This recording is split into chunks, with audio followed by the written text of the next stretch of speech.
Oh my goodness. We have got a mess going on here. I'm telling you what, it's gonna be a heck of a night. But I've got a lot to share with you. Because I have discovered something. I've discovered something. And you guys need to know what I have discovered. So do me a favor, check in with me as soon as you get here. Let me know that you're here. I've still got that microphone that's clipping. I don't even know what to do about it. It's crazy. Hello, Susie. Congratulations. You just won the gold medal for checking in with Mickey in the Middle. Congratulations. Good to see you there. Darla Stewart coming in. Second place, Sherry Clark third. Hello, Steve Hayes. You just finished off the podium with a nice little consolation of prize of a visit by me late this month or early next month. Hello, Don Ledger. Hope things going well out there in Arizona. Don Schwing Hammer. Here's the thing. I am so glad to be here. So tonight we're going to talk about behavioral threat assessment and where this all came from. Because I know something you don't. And it started a long time ago, and it's our own fault. It is our fault. All right. So, hey, let's do this. We ready to do this? All right, let's do this. All right, 5, 4, 3, 2, 1. Here we go. Hello, everybody. Welcome to the big show. My name is Mickey, and this is Mickey in the Middle, the quintessential show for Middle Americans who care about everything in Middle America. The way we live, the way we interact, the way that we take care of each other, the way that we love each other. So that's going to be the really, really short and long of today. Because today, I've been doing a lot of research. You know, it's like everybody's a victim. Everybody is a victim. I'm not a victim. I don't know if you're a victim. I don't know if you act like it. But, you know, Alexandria Overlord Cortez, who is a congresswoman from New York, basically said that people were pounding on her doors with intention to do her harm. And all I can say is, man, that sounded scary. It sounded very, very scary. And I don't blame everybody, right? So I've been in places where people were not friendly to me, were not friendly to the people around me, so therefore things got kind of tense. And being in that situation makes you very, very uncomfortable. Until later, when you find out that she stopped to get a shot for the COVID-19, and then she got some lunch, and she was scrolling on her phone, and there was a lot of other things. And then she said she heard pounding on the door, and she was scared. And then the next thing out of her mouth, she said, and then I opened the door. So if she was serious, she would not have opened the door. She just wouldn't have opened the door. You don't open the door if you seriously think somebody outside's going to kill you. And then she was talking to somebody in a uniform who she did not know whether they were an officer up there at the Capitol Police. So, I mean, all I can say is, I'm not even paying attention to all of that. And I know that she is full of it. And now she's pulling, I'm a victim. And then she threw race on it. And then she threw I'm a woman on it. And here's the thing. Why is AOC doing this? Well, I know why. You know, a long, long time ago, we all used to go outside and we would just beat the crap out of each other. We'd rub each other's head in the dirt. And if there was people that were there and they would come over and they would break you up And then you would go, hey, you children, you children are troublemakers. You go that way and you go there. And then you look at them and you go, well, we're best friends. We were just fighting over who was going to ride the bicycle next. And then they would say, well, no fighting. Be nice to each other. And over time, people cared so much that they wanted everyone included. They wanted no discrimination. They wanted all of us to take care of everybody else, whether you like them or not. Whether you like them, whether you want to hang out with them, doesn't matter. Everybody's got to be included, and everybody has to be nice. You're not allowed to be mean. You're not allowed to say any disparaging remarks. You're not allowed to have any type of negativity in your life. Although that does not give you a realistic expectation later in life, because later in life, either you become one of the robots, and then there's no conflict, there's no confusion, there's no energy. You're just a mindless drone. But here's what the thing is. You and I are not going to get along all the time. We're just not. Because I have a differing opinion. If we're going across town in a car and you want to get to an intersection, turn right, and I get to an intersection and I want to turn left, all of a sudden we have a disagreement. How are we supposed to settle that? Somebody has to give in. If you don't give in, then all of a sudden you will be sitting there forever being nice to each other. My daughter called me up a while back while she was driving hands-free in Oklahoma. And she was driving. She goes, oh, Dad, I just saw the funniest thing. And I says, what was that? She goes, there were 3 lanes. I was going down one. People were coming from the other. And the car in front of me got in the center lane at the exact same time that another car got in the center lane coming from the other direction. And they stopped. And I thought the car was going to pull in front of me, so I stopped. And then the lady waved, and then the other lady waved, and then one waved harder, and the other one waved harder, and then they were both waving at each other, but nobody would freaking drive. I said, so what happened, Sydney? She goes, well, I just drove off, and last time I saw them in my rearview mirror, they were still sitting there going, no, you go. No, you go. People, somebody go. It happened to me today. I was trying to be a nice person.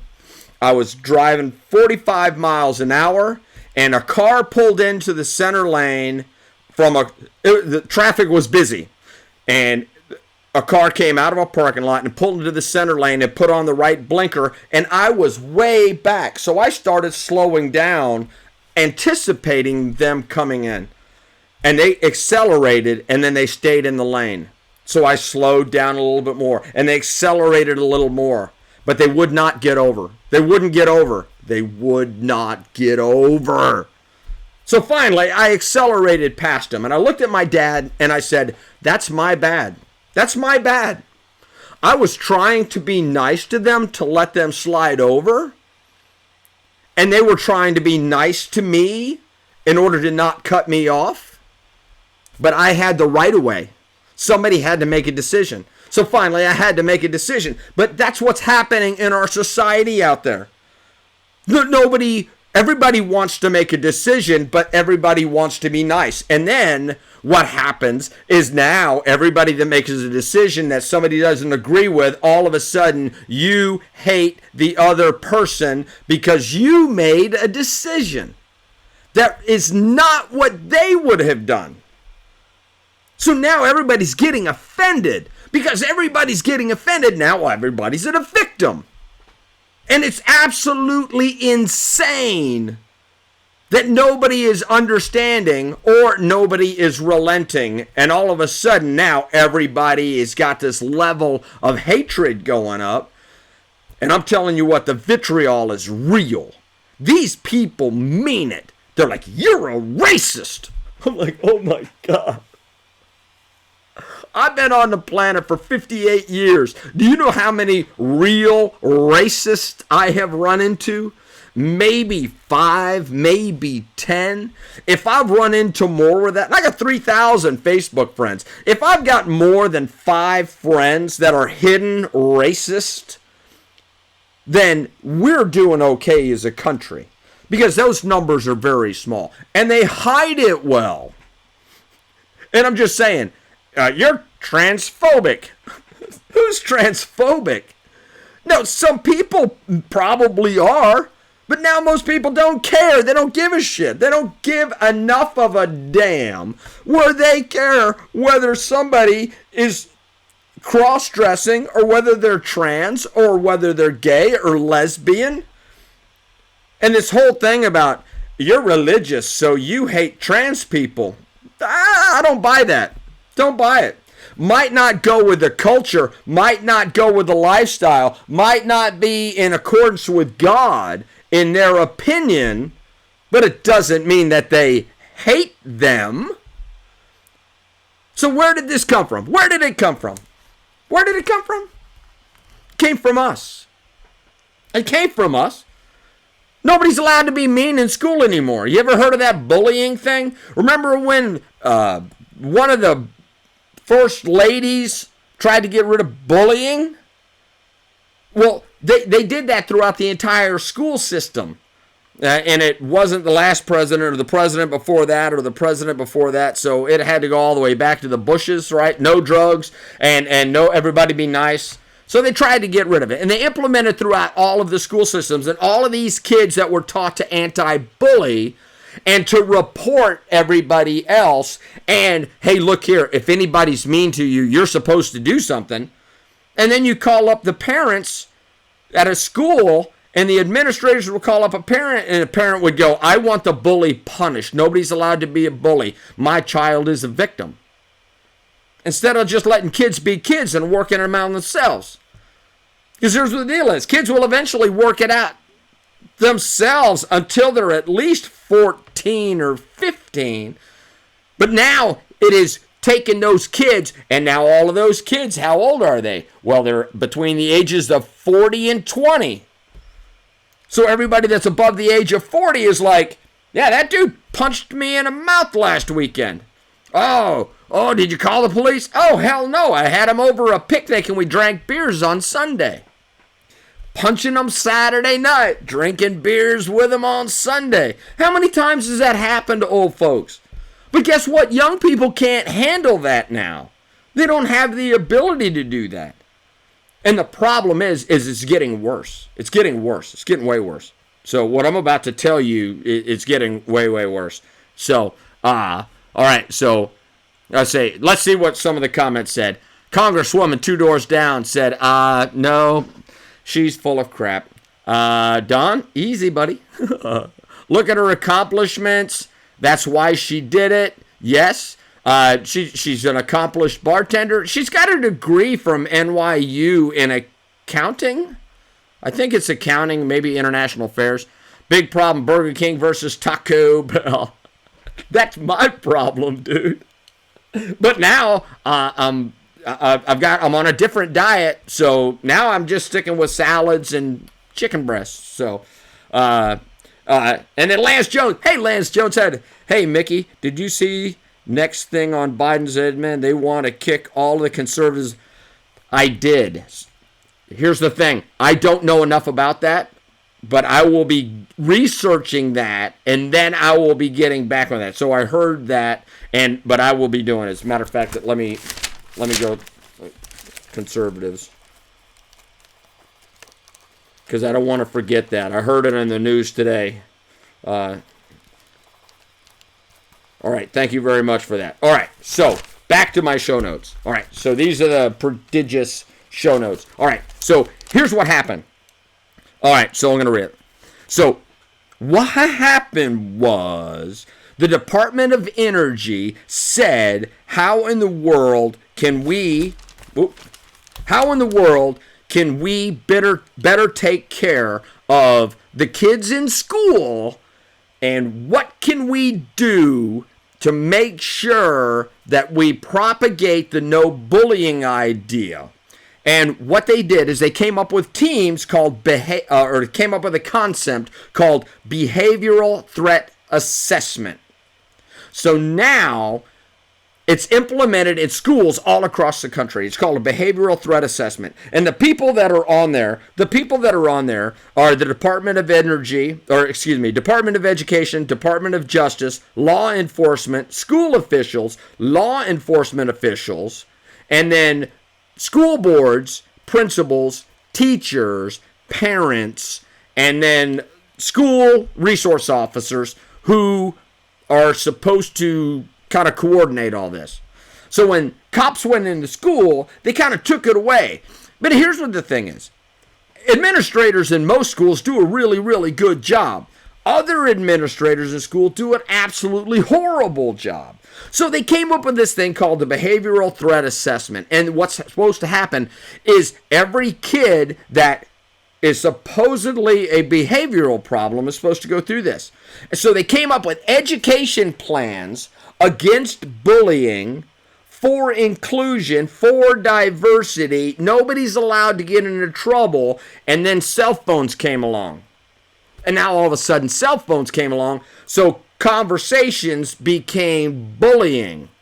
So now you can cyberbully. You can physically bully. You can mentally bully. You can emotionally bully. All of these people are being bullied. And then we tell them to, I don't want to say this incorrectly.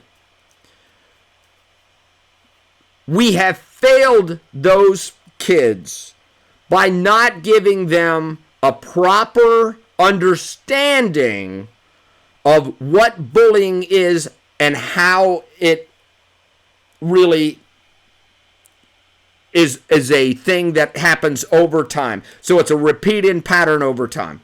And it's one of the things in the behavioral threat assessment, right, is what is happening and is it over time? But now they tell everybody else to get involved as well. Rather than letting two people work it out, all of a sudden now, if you are a victim, all of a sudden you have all of the power. All you have to do is make an accusation, and then the next thing you know, whoever is the perpetrator of said bullying, perpetrator of said crime, perpetrator of the emotional distress, all of a sudden, they're like, oh, we've got to put you on permanent record. We're going to label you, and we are going to take action as we see necessary, up to expulsion. But now, they start tracking you for the rest of your life. Right? So when they say it's going on your permanent record, I mean, damn, it's going on your permanent record because the Department of Justice is involved. The police departments are involved. And now all of a sudden it became, hey, who's getting victimized? Who's being perpetrators, and they're doing this. So the biggest thing is they came up with warning signs before violence. Now it used to be punching people, arson, torturing animals, real threats to the destruction of property. You've all heard about the kids that stab puppies, right? Burn things. It's not like, I'm not talking about a campfire. I'm talking about, hey, like burning cars and stuff like that. So the original intent of this was for major problems to see people who would go shoot up bars or shoot up Las Vegas or go see somebody who's going to be a real threat and a real menace to society. But there weren't enough of those people. There just weren't enough of those people laying around. Because most people are cool. Most people are like me and you. We just hanging out and being cool, woo. But here's the thing is, all of a sudden, they started taking this training, and people that were very, very emotional started saying, oh, you're saying mean things. No, nobody should say mean things. Look at how you hurt their feelings. Oh, then all of a sudden that became a form of violence. And then they threw in race on top of it. You're only doing that because they are of a different demographic. Whether it is religious, whether it is skin color, whether it is what part of the country you're from, what part of the world you're from, whether you have an accent, whether you don't have an accent. And now they found reasons for somebody to be bullied. And then they started doing behavioral threat assessments for cyber bullying. So now all of our kids have got this mental image, and all of the young people in the country have this mental image that nobody's ever supposed to say anything bad to them. Nobody's ever supposed to have a different opinion than them.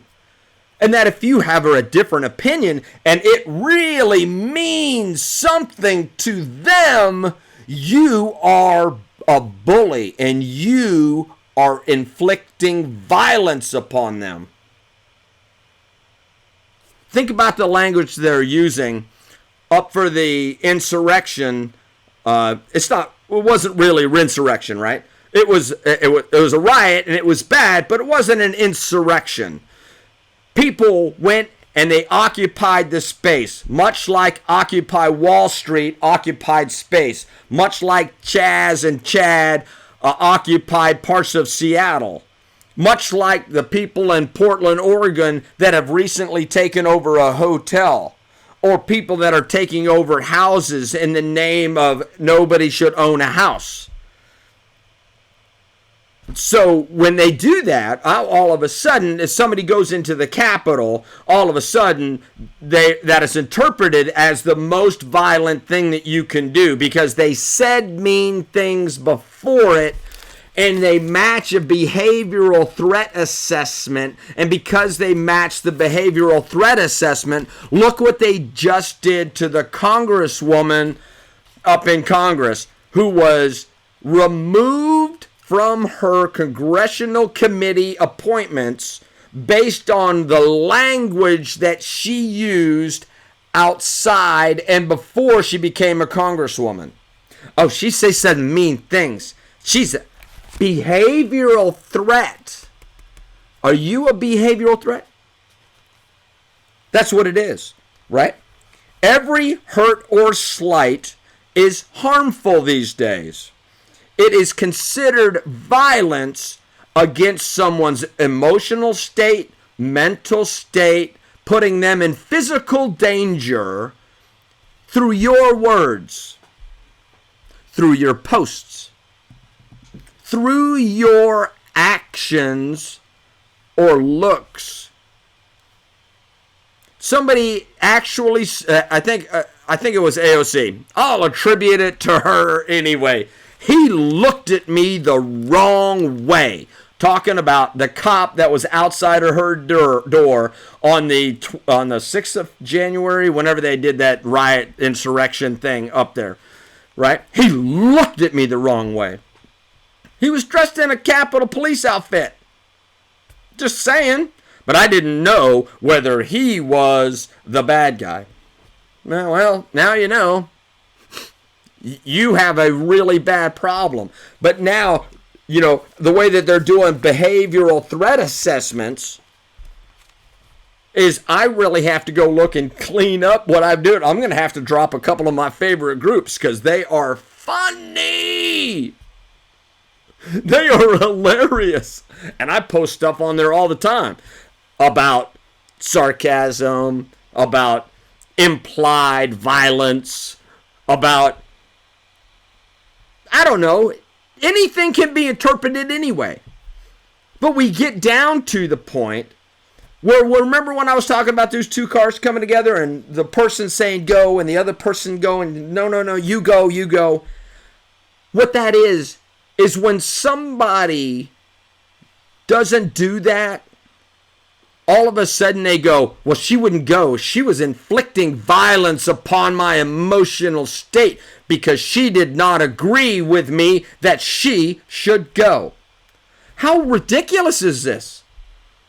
Here's the thing. I'm about to do the Great American Picnic, and somebody is going to be offended because I said the word Great American Picnic.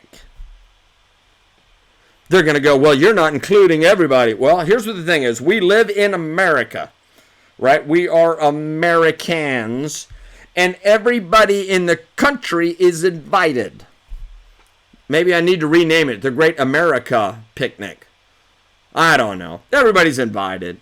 But I guarantee that somebody's going to get mad at that. And then all of a sudden they're going to say, I'm inflicting violence upon the people of color who were brought to our nation against their predecessors' free will.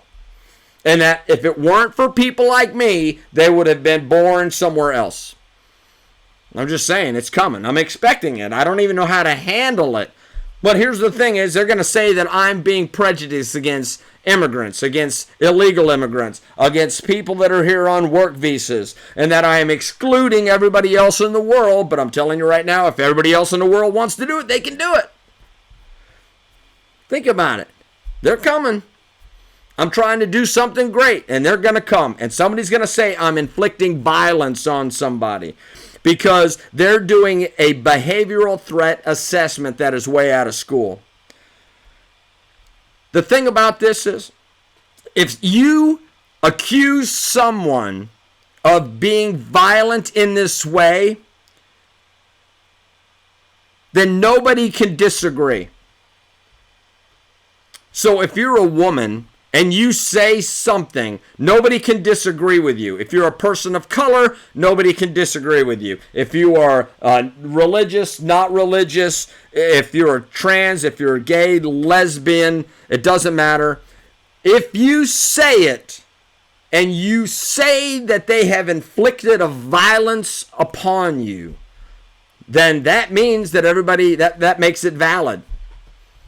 Because the emotions, the mental states, it doesn't have to be physical violence. That's how they get you over a barrel. And everybody's doing it. I hope that I'm not doing it. But that's what it. I just wanted to let you know what they're doing. Behavioral threat assessments in school. Behavioral threat assessments as it's conducting business in Washington, D.C. Up in the halls of Congress. We need to get a hold of this because words are important to the entire, words are important to the discourse of America moving forward. And we have to understand that we are going to disagree. And because I disagree does not mean that I'm inflicting violence upon you. And then by taking that violence and then attributing it to some type of a discrimination, you're doing the conversation a disservice.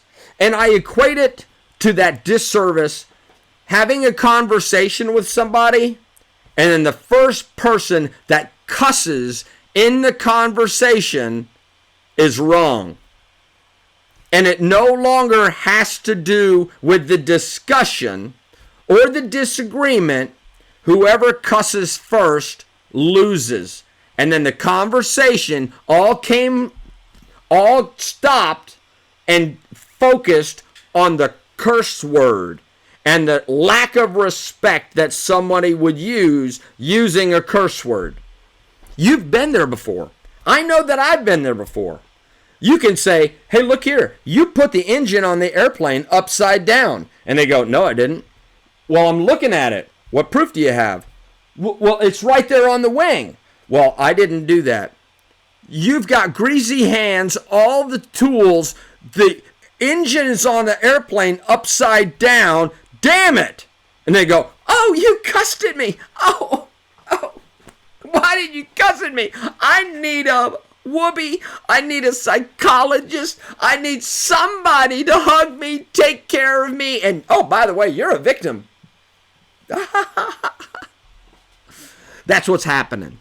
That's the easiest way I can explain it. So, you can tell how much I like her. I know, just be cool. Just be cool. Snowflakes, namby-pambies, A woman hear me roar with an eye roll. Amen, Lane. That's what I'm. Hey, Lane, how you doing? You can tell how much I like her. Did you see the next big thing? Yes, we're going to get to that. So, hey, that's all I got for you tonight. Remember, it's called a behavioral threat assessment, and they're doing it at such low levels now that everything is a slight. Everything is violence. Everything is a threat. So do me a favor. Keep that in mind whenever you're dealing with anybody else. And just understand that I will love you when nobody else will. Remember, we've got the Great American Picnic for July 2021 at noon on Sunday. I'm getting the organization together. I just got the websites and the emails up today, but I will not be posting them. I'm not going to publish them until I'm sure that they're error free and they can do everything I want them to. So just go to any free park with family, friends, and neighbors. No pressure. Just have fun. Meet new people. Make new friends. Everyone is invited. Bring your own picnic and share. No politics, religion, or problems. Hey, I love you very much. Remember, Mickey in the Middle, Monday through Friday, every weekday night, 9 p.m., right here wherever I am. I want to let you know I love you. Thank you very much for taking the time to hanging out with me at the show. And remember to live, laugh, and love, everybody. See you later.